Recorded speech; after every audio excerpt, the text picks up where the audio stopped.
에베소서 말씀 함께 살펴보겠습니다. 에베소서 1장 15절부터 17절까지입니다. 에베소서 1장 15절부터 17절까지 살펴볼게요. 하나님 말씀 받습니다. 이로 말미암아 주 예수 안에서 너의 믿음과 모든 성도를 향한 사랑을 나도 듣고 내가 기도할 때 기억하며 너희로 말미암아 감사하기를 그치지 아니하고 우리 주 예수 그리스도의 하나님 영광의 아버지께서 지혜와 계시의 영을 너희에게 주사 하나님을 알게 하시고. 아멘. 하나님의 말씀입니다. 하나님을 알게 하시고라는 이 주제로 함께 이 본문 말씀을 좀 살펴보려고 해요. 저는 오늘 이 안다, 알다라는 이 단어에 조금 주목하길 좀 원해요. 우리가 무엇인가 안다라고 했을 때 어떤 것을 근거로 하여 안다라고 말하나요? 보통 지금 보여지는 정보나 그리고 내가 습득한 어떤 지식을 통해서 내가 안다라고 표현합니다. 그런데 우리가 안다라는 것에는 깊이가 다르다는 것을 우리가 좀 발견할 수 있어요. 예를 들어서요, 제가 여기 서 있으니까 제 이름이나 제 생김새나 이수영 목사는 이렇게 생겼더라, 배가 볼록하더라부터 시작해가지고 여러 가지 정보들이 지금 노출이 되잖아요, 그죠? 여러분들이 저를 압니다, 그죠?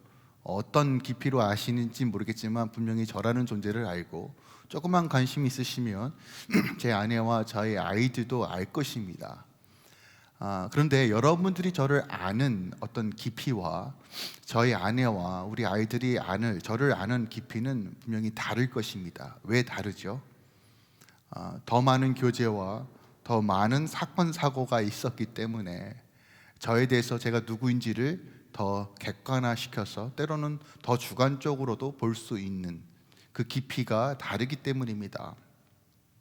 우리가 보통 이제 안다라고 했을 때 보통 무엇을 안다라고 한다면 내 감각으로 내가 느끼거나 깨닫는 것을 안다라고 표현합니다.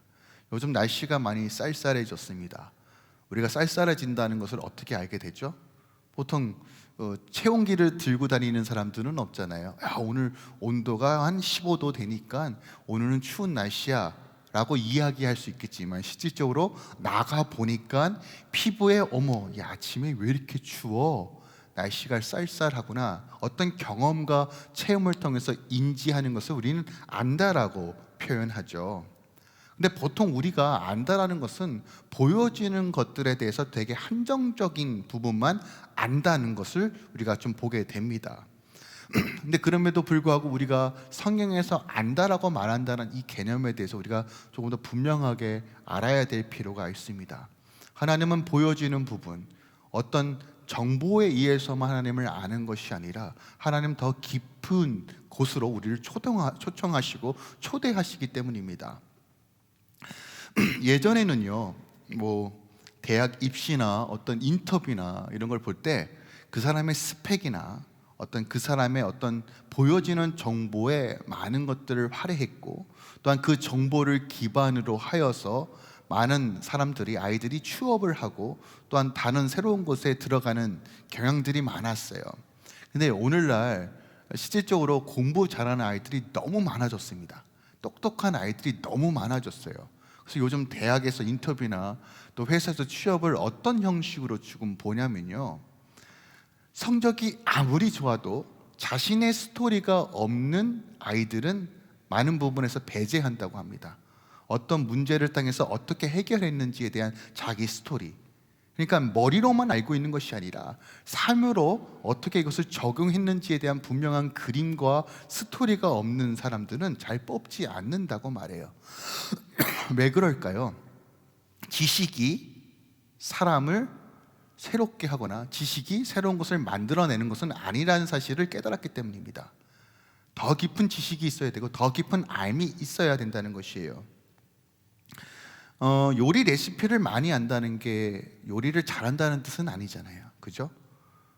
이와 같은 것 같아요. 요리 레시피를 별로 많이 알고 있지 않아도 기가 막히게 요리를 잘하는 사람들이 있는 것처럼 우리가 안다라고 말했을 때 어떤 지식적인 측면만 얘기하지 않는다는 것을 우리가 인지하고 이 개념을 가지고 오늘 말씀 가운데 좀 들어가기 원합니다. 오늘 바울의 기도가 나와요. 기도. 우리가 3절부터 14절까지 하나님의 구원에 대한 이야기를 살펴보았습니다. 우리가 단순하게 우리 주 예수 그리스도께서 우리 십자가를 지심으로 우리 구원해 주셨다는 이 개념이 보다 더 확장하여서 예수님만 우리의 구원에 개입한 것이 아니라 성삼위 하나님께서 모두 개입하셔서 우리의 구원을 위해서 모든 지혜와 모든 능력을 총동원하여 이루어 주셨다는 아주 놀라운 비밀들을 선포합니다. 그런데 바울이 기도를 집어넣는 이유는 아주 명확합니다. 이 구원의 신비, 구원의 감격이 내 삶 가운데 어떻게 이루어지는가가 바로 기도의 힘이라는 것을 우리에게 가르쳐주고 있는 것이에요.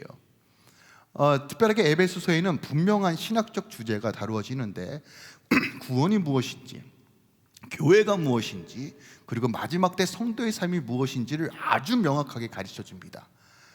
그 가운데 두 기둥으로 1장과 3장의 기도의 내용을 담습니다. 그 이유는 우리가 신학적인 주제, 하나님의 말씀의 그 주제들을 알고 있지만 이것이 실질적으로 우리 삶 가운데 온전하게 이루어지기 위해서는 이 기도라는 것이 반드시 통과되어져야 한다고 우리에게 가르쳐주고 있는 것이에요. 우리의 신앙은 지식으로 하는 게 아닙니다. 교리로 구원받는 것이 아닙니다. 하나님은 우리의 삶을 보십니다. 그러므로 이 기도를 통해서 나 중심적인 삶이 아니라 하나님 중심적인 삶, 우리 주 예수 그리스도의 중심적 삶으로 어떻게 나아갈 것인가를 바로 에베소서를 통해서 가르쳐주고 있는 거예요. 그래서 여러분, 바른 신앙은 바른 지식과 바른 기도를 통해서 이루어진다는 사실을 에베소서가 우리에게 가르쳐주고 있다는 것입니다. 우리가 늘 명심해야 될 것은 한 가지예요. 구원은 내 의와 내 공로로 이루어지는 것이 아니에요.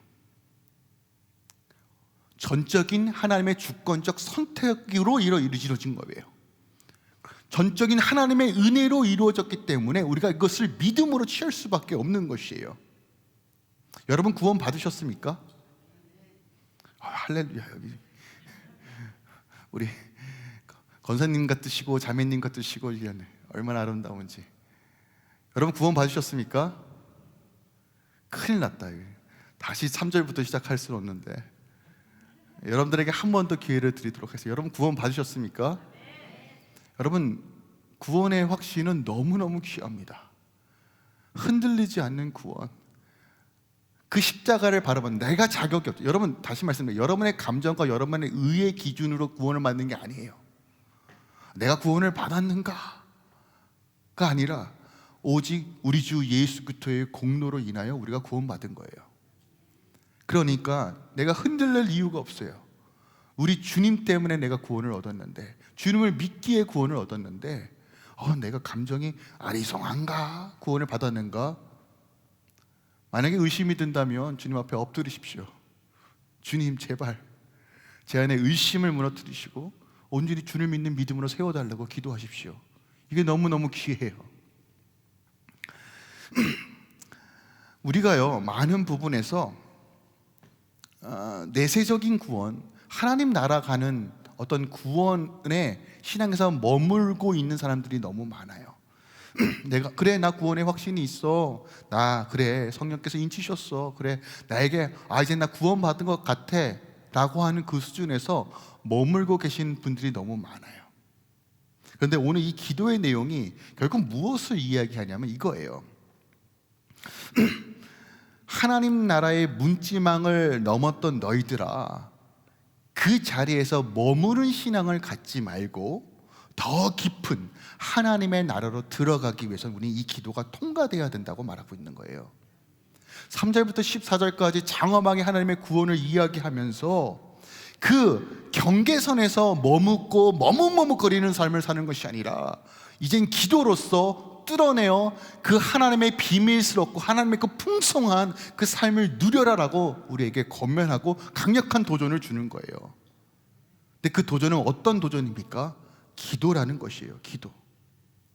하나님은 우리가 눈에 보이는 이런 3차원적인 삶이 아니라요, 눈에 보이지 않지만 여전히 실존하시는 하나님의 나라를 우리 삶 가운데 이루시며 누리길 원하시는 것이 하나님의 뜻이라는 것이에요.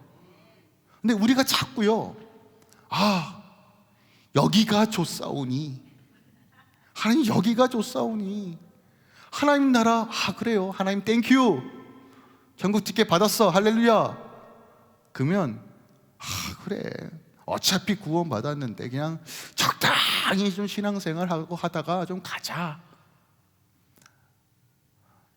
정말 이런 사람들의 특징이 뭔지 아십니까? 그래도 예수 믿었는데 좀 복은 누려야 되지 않겠냐? 하나님 좀 돈 좀 주세요.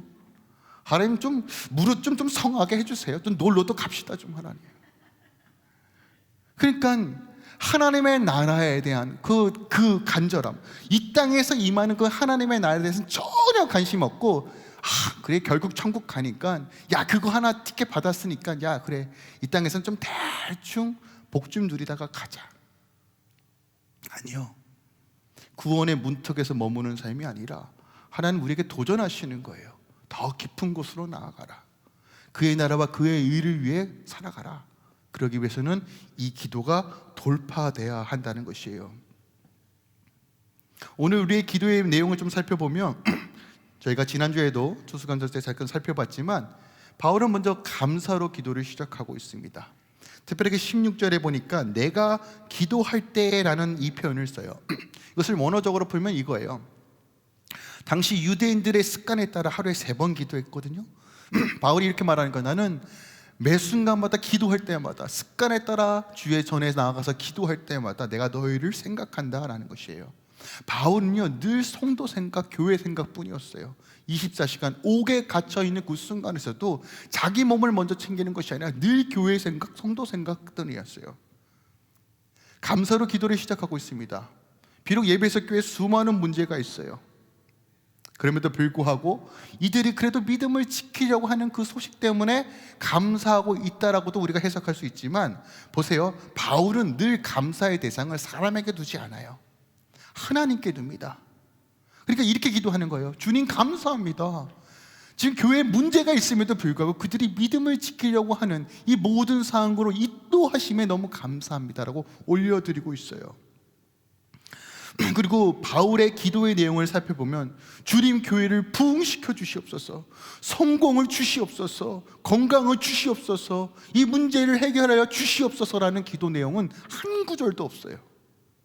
오늘 기도 내용을 좀 살펴보면 17절에 하나님을 알게 해달라고 기도하고요, 18절에 부르심의 소망이 무엇인지 알게 해달라고 기도하고, 또 18절 후반절에 기업의 영광의 풍성함이 무엇인지 알게 해달라고 기도하고, 또 19절에 영광의 그 능력의 크심이 어떠하신지를 알게 해달라고 기도합니다. 이게 성경학자마다 조금 해석이 달라요. 어떤 성경학자는 하나님을 알게 해달라는 이 큰 틀 안에 나머지 3개가 들어간다라고 해석하기도 하고, 어떤 성경학자들은 이 개별적으로 살펴보기도 합니다. 그 이유는 헬라어 문법에 따라서 이렇게도 되고 저렇게도 되기 때문에 그래요. 뭐 어떠한 것으로 해석을 하든 간에 그 내용은 변함이 없습니다. 저는 이거 다 살펴볼 거예요. 왜요? 저는 에베소서를 나누면서 한 가지 목표와 목적을 두었는데, 정석껏 갈아서 즙을 내어서 여러분들에게 떠먹여 주는 것이 제 사명입니다. 여러분들을 위해서뿐만 아니라 저를 위해서예요. 저도 좀 갈아서 좀 먹고 싶어서 약간 머리를 싸매면서 하고 있는데, 특별히 오늘은 이 하나님을 알게 해달라는 이 기도의 내용이 무엇인지를 살펴볼 필요가 있어요. 그렇다면 왜 바울은요 가장 첫 번째 기도의 내용으로 하나님을 알게 해달라고 간구하고 있을까라는 거예요. 교회에 여전히 문제가 있어요. 우리가 지금 내용이 보여지지 않는다 하더라도 당시 에베소 교회는 수많은 문제가 있어요. 4장 이후에 보면 어떤 문제에 시달렸는지를 우리가 알 수 있습니다. 에베소 교회만 문제 있나요? 아니요, 다른 교회도 다 문제 있었어요. 당시 1세기 교회 문제 없는 교회 하나도 없습니다. 가장 대표적으로 유대인 출신 그리스도인과 이방인 출신 그리스도인이 맨날 쌈박질해요. 왜 쌈박질할까요? 문화와 관점이 달라요. 야, 이렇게만 예배 드리는 거냐? 저렇게도 예배 드리는 거지? 야, 할례를 행해야 될 것 같아. 우린 할례 안 행했는데. 야, 너 그럼 문제 있는 거 아니야? 야, 우리 하루에 3번 기도하는데, 야, 너네는 교회만 뭐 보이지도 않냐? 야, 우리는 전통이 있어. 야, 우리는 대대손손, 야, 여호와 하나님을 섬겼어. 야, 이제 막상 믿어갖고 그거 뭐 되겠냐? 안 봐도 비디오죠. 그렇게 치고받고 싸웠어요. 그러면서 바울이 늘 하는 얘기가 뭐예요? 그리스도 안에서 하나 되자, 하나 되자. 그 내용은 뭐냐면 하나 되지 못하고 맨날 쌈박질한다는 얘기예요. 그 문제만 있습니까? 거짓 선지자들, 선생들이 와가지고, 야, 예수만 구원이 있는 건 아니요 하는 거예요. 야, 제사도 드려야 되고, 야, 하나님 복 주시는 하나님이니까 하나님 뜻과는 별개로 네가 잘 되면 돼 라고 하는 번영신앙, 기복주의 신앙을 은근슬쩍 내요. 굉장히 설득력 있죠. 야, 예수님은 온전한 인간으로 온 거 아니야. 하나님이신데 그냥 형체만 보이고 원래 그분은 영이야. 설득력 있어 보이죠. 이런 식으로 계속 거짓된 메시지가 교회 안에 침투합니다. 그 문제만 있나요? 사람들이 나 이제 구원 받았어 라고 하니까, 야, 그러면 이 땅에서는 막 살아도 되네. 부도덕하고 심지어 교회에 다니는 성도라고 말하는 사람들이 세상보다 더 음란합니다. 왜 그럴까요? 어차피 육은 지저분하고 영만 구원받으면 되는데 이 땅의 삶이 뭐가 중요해? 이런 문제는 모양만 다르지 여전히 오늘날 교회에도 존재합니다. 여러분, 진짜 예수 믿는 사람과, 죄송해요 이렇게 표현해서 죄송하지만, 무늬만 크리스찬들의 그 나누는 기준이 뭔지 아십니까? 진짜 하나님을 아는 사람과 하나님을 대충 아는 사람들의 차이점이 뭔지 아십니까? 정확하게 그들의 삶을 통해서 보여집니다. 10년, 20년, 30년 신앙생활에도 여전히 내 중심적 신앙생활을 하면 죄송하지만 하나님 모르는 겁니다. 나 중심적 신앙생활, 내 중심으로 모든 게 돌아가야 돼요. 내 중심으로 하나님 돌아가야 돼요. 주님, 내 기도, 내 소원, 내 뜻이 하늘에 이루어지길 원합니다. 이게 자기 중심적 신앙생활이에요. 근데 하나님을 알면 알수록 특징이 뭔지 아십니까? 내가 죽고 예수로 살게 돼요. 내 입술이 변하고 내 표정이 바뀌어요. 내 삶이 바뀌어요. 여러분, 진짜로 살아가시길 부탁드립니다.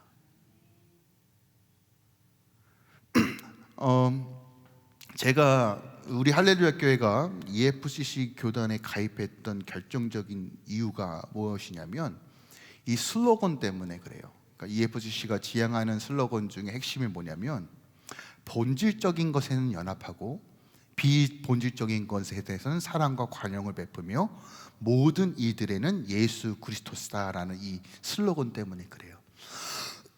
우리가 너무나 많은 것들이 비본질적인 것을 본질적인 것으로 착각해요.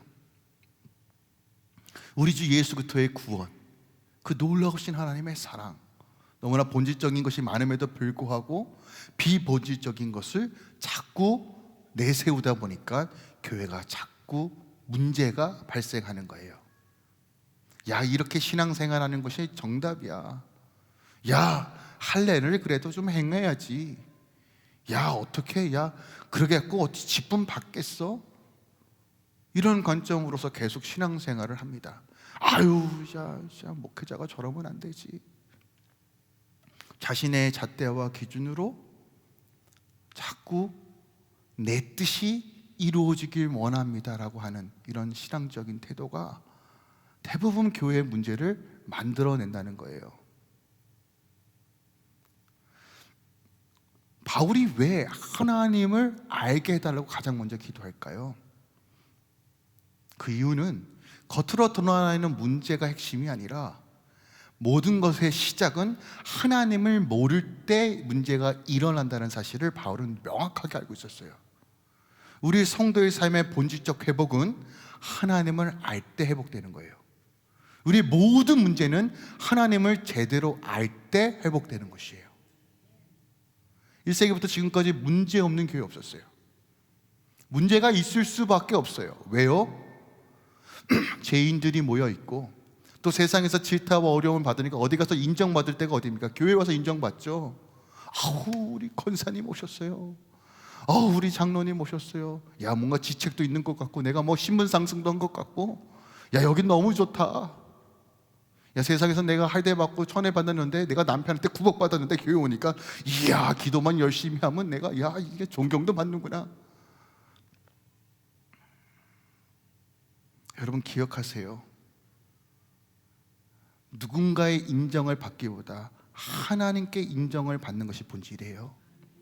하나님을 알아갈 때 우리의 온전한 회복이 이루어져요.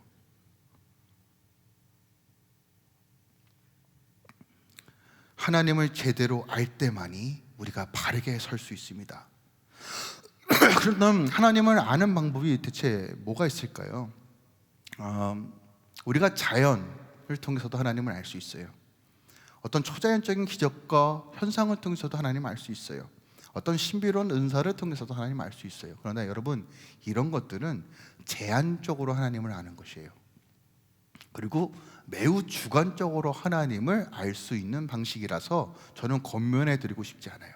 물론 우리가 거대한 자연 광경을 보면서 야, 주님의 높고 위대하심, 저도 자주 부르거든요. 야, 이거 어떻게 하나님 만드셨어? 야, 기가 막히다. 그러나 여러분, 그런 걸 통해서 하나님을 아는 것은 굉장히 제한적입니다. 그것서부터 오는 지식은 온전할 수 없어요. 왜요? 내 주관적인 생각이 너무 많이 들어갔기 때문에 그래요. 네, 여러분 기억하세요. 하나님을 제대로 아는 방식은 이 66권 계시된 말씀이 가장 확실합니다. 그러니까 이 말씀을 벗어나서 하나님을 이해하려고 하는 모든 시도들을 잠시 멈춰주세요. 어떤 뛰어난 은사와 기름을 야, 기가 막힌다. 그걸 통해서도 하나님 살아계시는 걸 알 수 있지만 여러분 기억하세요. 하나님 말씀을 통해서만 우리가 하나님을 분명하게 알 수 있어요. 그런데 한 가지가 더 필요합니다. 말씀을 통해서도 하나님을 알 수 있지만 한 가지 더, 오늘 본문에 지혜와 계시의 영이 있어야지만 하나님을 알 수 있다라고 말합니다. 그러니까 여러분, 이 두 가지가 반드시 가야 되는데, 하나님의 말씀에 대한 지식과 지성과 이성이 필요하고, 이와 더불어 거룩한 영의 도우심이 있어야 돼요. 이 두 가지가 함께 가야지만 하나님을 제대로 알 수 있다는 거예요. 자, 제가 이 본문을 해석하면서 한 가지 한 가지 의문점이 든 게 뭐였냐면, 에베소 교회가 하나님을 아는 지식이 없었을까라는 퀘스천이었어요. 왜냐하면 바울이 대략 10년 동안 1차, 2차, 3차 전도 여행을 통해서 복음을 증거하고 교회를 세웠단 말이에요. 어떤 교회는 3주밖에 있지 않았어요. 데살로니가 교회 같은 경우는 3주밖에 있었고, 어떤 교회는 1년 있었고, 각각 지역마다 머무는 시간이 달랐습니다. 근데 에베소 교회는 무려 2년 3개월 있었어요. 매주 두란노 회당에서 예수 그리스도의 복음을 증거했습니다. 그러니까 무슨 얘기냐면, 가장 확실하고 체계적으로 성경 공부했던 곳이 에베소예요. 그러니까 에베소 교회만큼 하나님에 대한 지식이 풍성한 교회는 없습니다. 자, 바울이 떠났습니다. 그러면 에베소 교회 성경 공부가 멈췄을까요? 아니요, 더독하게 했습니다. 그걸 어떻게 알 수 있느냐? 계시록 2장에 보면 알 수 있어요. 계시록 2장 2절에 3절에 보세요. 내가 내 행위와 수고와 내 인내를 알고 또 악한 자들의 용납하지 아니하고 자칭 사도를 하되 아니한 자를 시험하여 그의 거짓된 것을 내가 드러낸 것과 또 내가 참고 내 이름을 위하여 견디고 게으르지 아니한 것을 안다라고 말합니다. 자, 우리가 바울 서신을 대략 전도 여행을 한 AD 55년 정도를 가정하고, 요한 계시록이 쓰여질 때를 대략 95년도, AD 95년도라고 설정했을 때 대략 40년 동안 믿음을 지킨 교회가 에베소 교회예요. 그런데 오늘 계시록 말씀해 보니까 내 행위와 수고를 한대요. 거짓된 사도들이 교회에 왔는데도 분별하고 내쫓았대요. 여러분, 이건 엄청난 지식입니다. 엄청난 교리적으로 단단한 교회가 에베소 교회예요.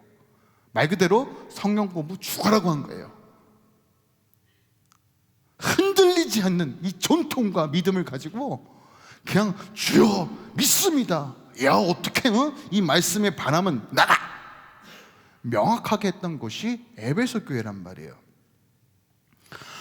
그런데 보세요, 바울의 가장 첫 번째 기도가 뭐예요? 주님, 우리 에베소 교회 성도들이 제발 하나님 알게 해주세요 라고 기도하는 거예요. 에베소 교회가 어떤 걸로 책망받았어요? 너희들이 첫사랑 잃어버렸다고 책망받았어요. 여러분 이걸 좀 기억하셨으면 좋겠어요. 하나님을 아는 삶이 뭘까? 여러분 이걸 명확하게 하셔야 돼요. 교회 댕기는 게 하나님 아는 게 아니라고요.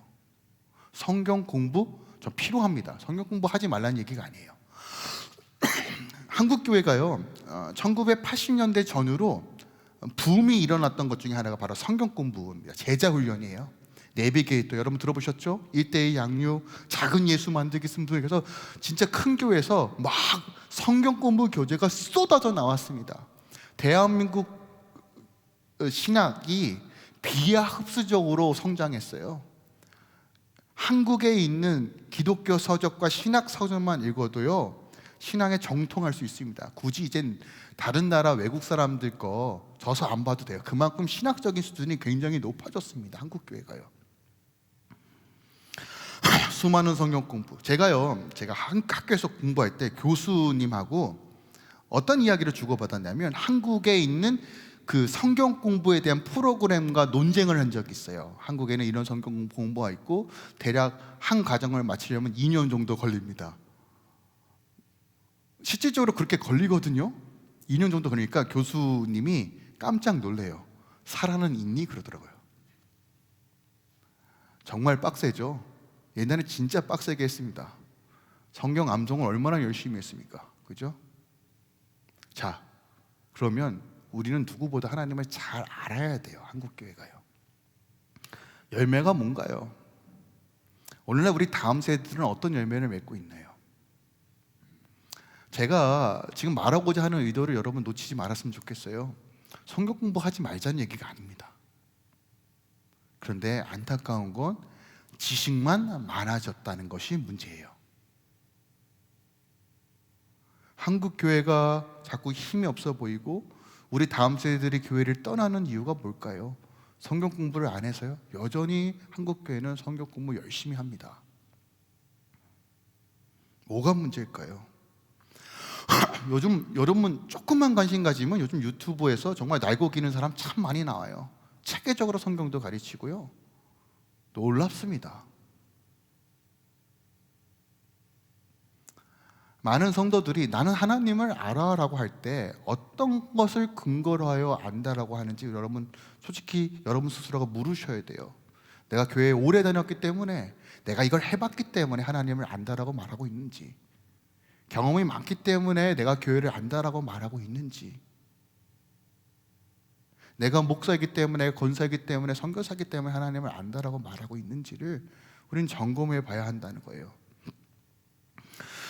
제 안에 여전히 어떤 두려움이 있어요. 어떤 두려움이냐면 어떻게 보면 하나님과의 제 사이의 어떤 텐션 같은 건데, 하나님께서 수영아 너 진짜 나를 아니라고 물으신다면 나는 어떻게 대답해야 될까에 대한 질문을 늘 합니다.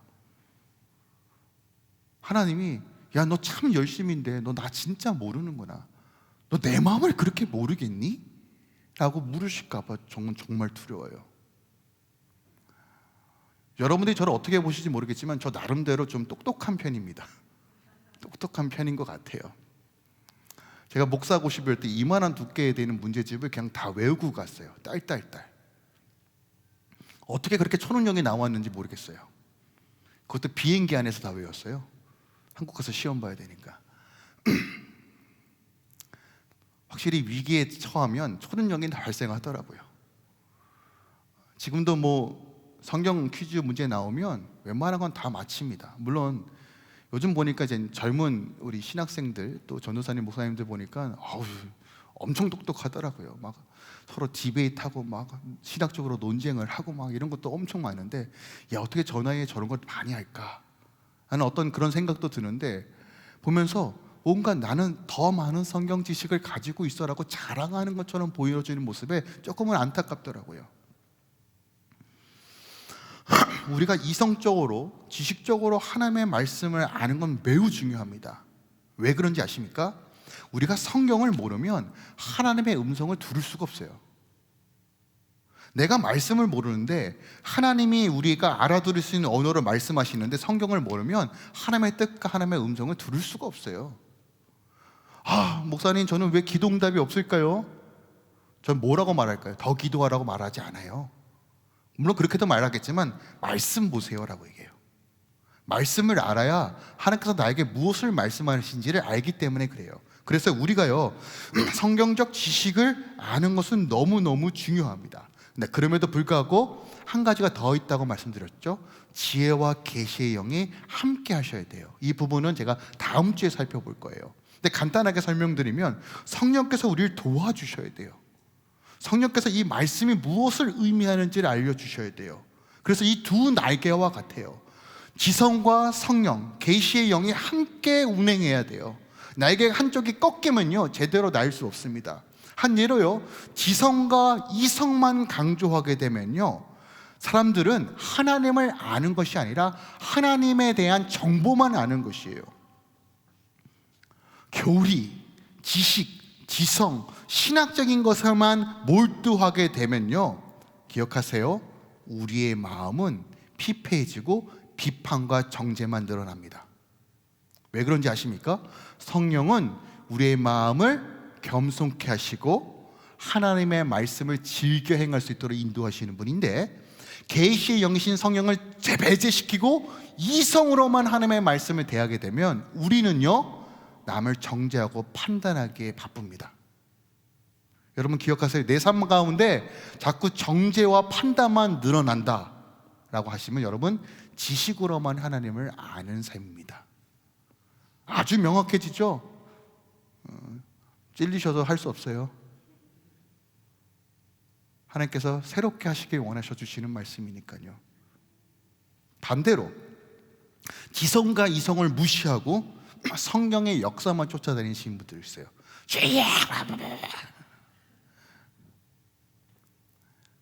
어떤 특징이냐면요, 하나님 말씀하셨어, 감동 받았어, 자기의 주관과 느낌으로만 하나님을 안다고 선포합니다. 굉장히 위험해요. 저도 주님께서 이런 감동을 주셨어라는 표현을 자주 씁니다. 근데 그 표현을 쓸 때는 저는 늘 하나님, 성경 66권에서 하나님의 의도와 뜻이 무엇인지에 대한 기준을 근거로 하여 함께 말하려고 합니다. 저도 이 기준 없이 그냥 받은 감동대로 말했을 때 오는 데미지가 얼마나 큰지를 제가 경험했기 때문에 늘 이것을 빗대어 설명합니다. 늘 기준은 하나님의 말씀입니다. 그래서 하나님의 말씀과 벗어난 감동이라면 저는 가감없이 제해버리려고 합니다. 이 두 가지가 함께 가야 돼요. 함께 가지 않으면 죄송하지만 우리는 피폐해지고 교만해지고 소위 얘기해서 하나님을 안다라고 떠들어도 하나님을 가장 모르는 바리새인과 사두개인처럼 되는 거예요. 에베소서 4장 13절입니다. 하나님의 아들을 믿는 것과 아는 일에 하나가 되라고 말해요. 그래야지만 그리스도의 장성한 믿음을 소유하고 장성한 충만한 데까지 이루어진다고 말합니다. 자, 그렇다면 우리가 쉽게 좀 풀어봅시다.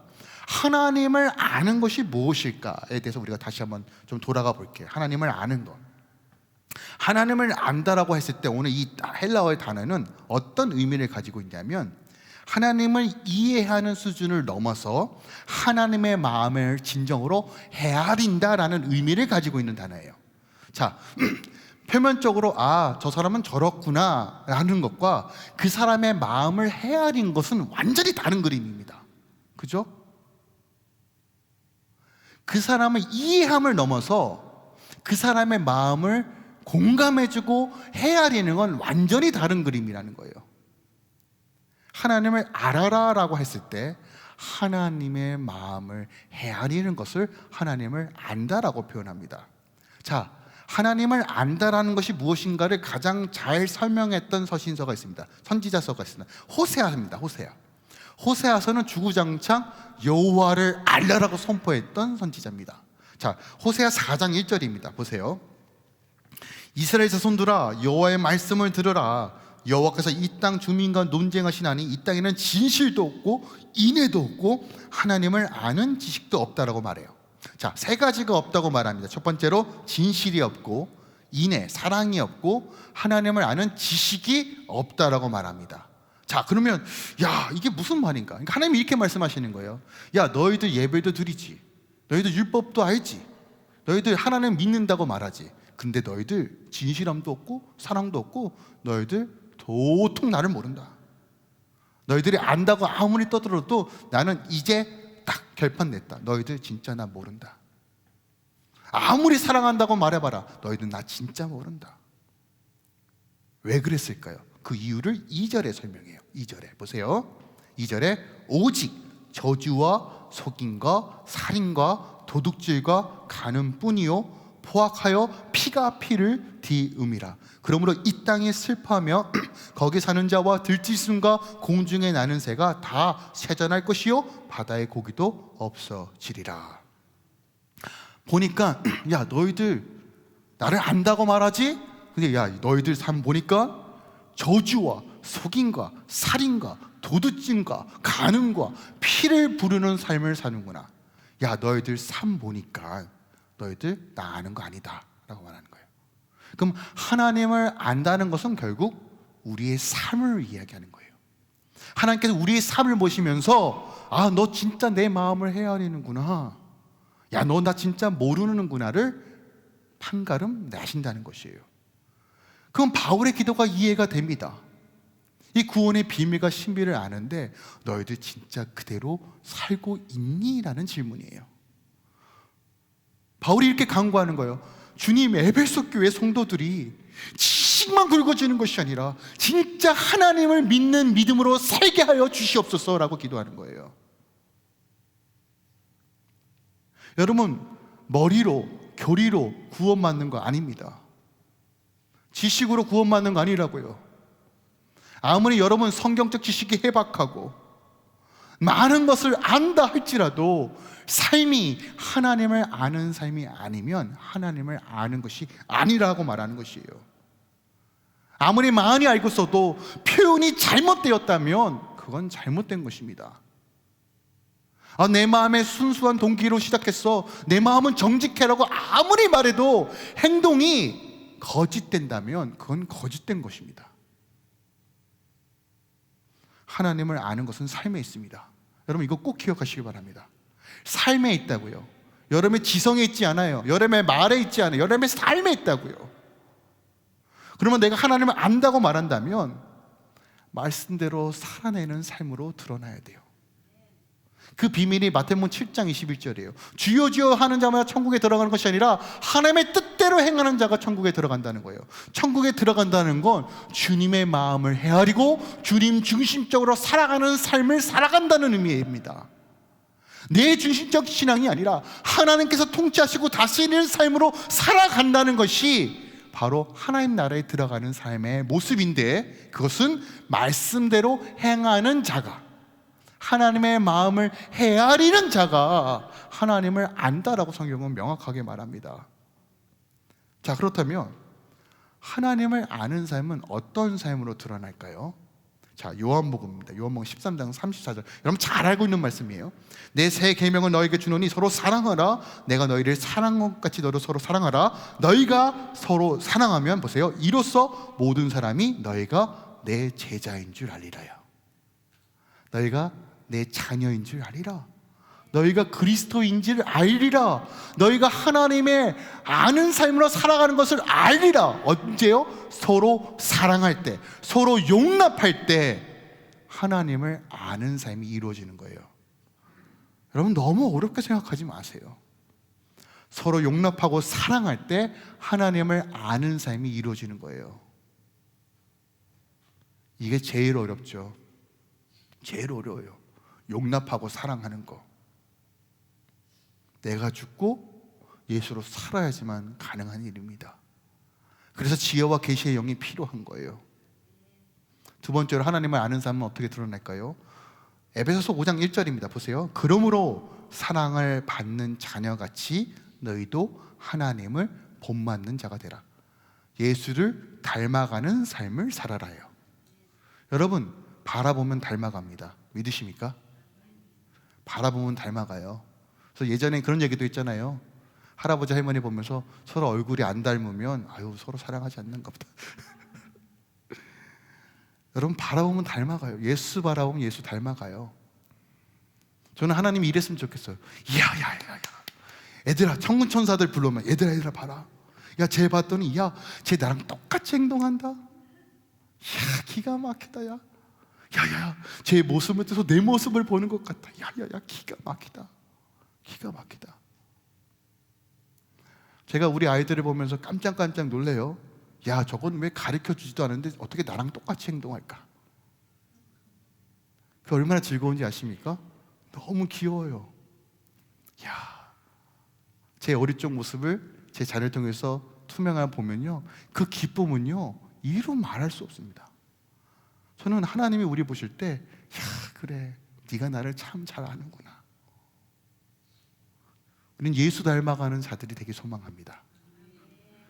예수 닮아가는 자들의 모습이 뭔지 아십니까? 데살로니가전서 5장 17절 18절이에요. 항상 기뻐하라, 쉬지 말고 기도하라, 범사에 감사하라. 하나님 뜻이다. 이거 예수 닮아가는 모습이다 라고 얘기하는 거예요. 하나님을 아는 삶이 뭘까요?